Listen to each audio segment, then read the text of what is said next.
Hi everyone, it's Pastor Asa and Pastor Dennie, and we are here for another sermon recap from this week. We're continuing our series on Peter for the season of Lent, and last week we were in the boat and Peter got to walk on water, and this week Jesus asks the disciples a very important question.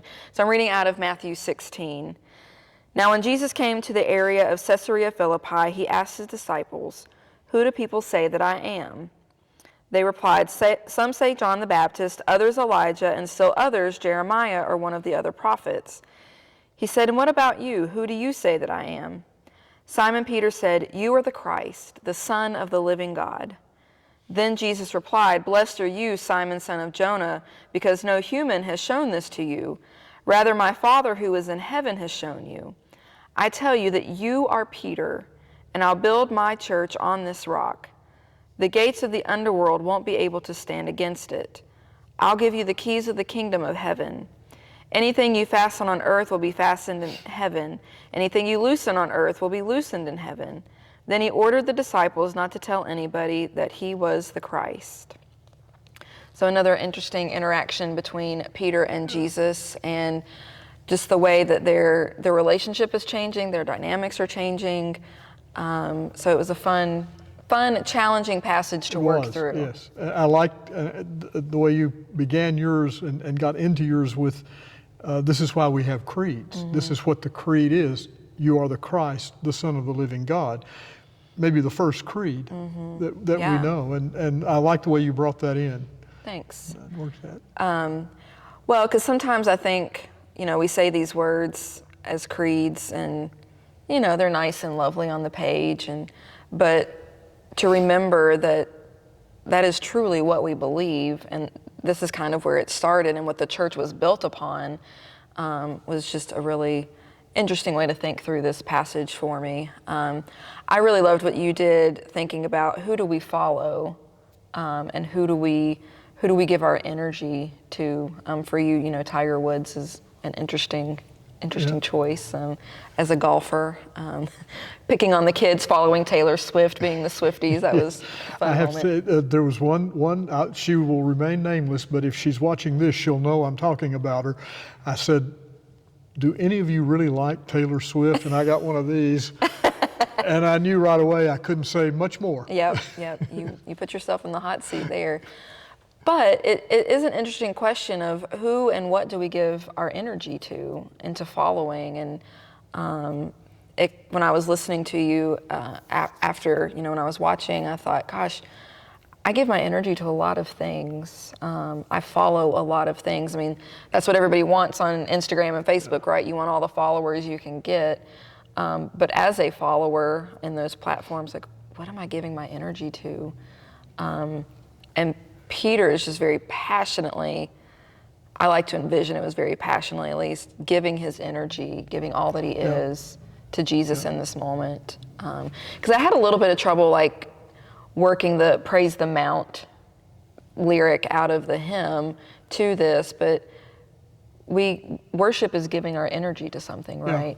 So he's giving that energy to Jesus here. And the way your personal approach was effective, I thought, when you talked about, I want what I do to be perfect, and I know I can't. Yeah. And yet my energy is in that direction.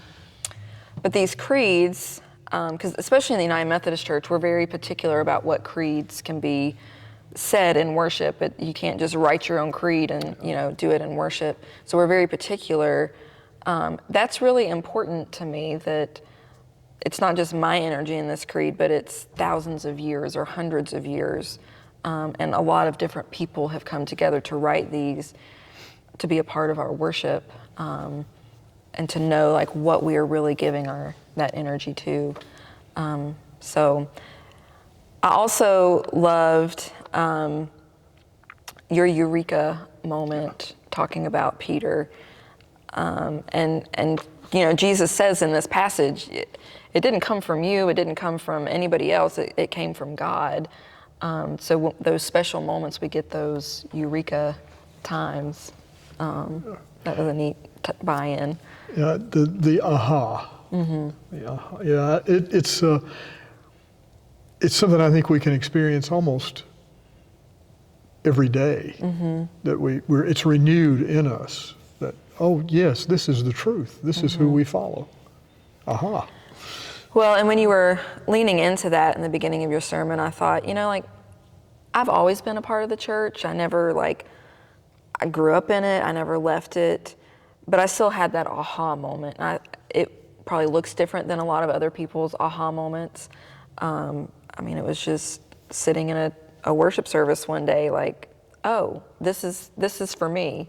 Not, it's not some lofty, far off thing. Like, this is really for me. So for me to kind of remember my own aha moment was neat when you were talking about that. So, but once again, we had two seemingly very different sermons that were not so different after all. Right. Yeah, you talked about the aha moment being kind of that moment of change, and again, Brian's in science classes right now, so I think I'm thinking in that mindset. But it just really struck me how Peter goes from Simon to now this new identity, and that Jesus was the change agent for him to be something different. So the aha moment of who Jesus really is. So it was a fun one. So we're going to keep going into that story this coming week. And not so much fun this week. Peter has kind of a hard moment with Jesus. So we'll look forward to wrestling with this one over the next few days as we prepare for worship. But we look forward to seeing you on Sunday and having you join us, and hope you have a great rest of your week.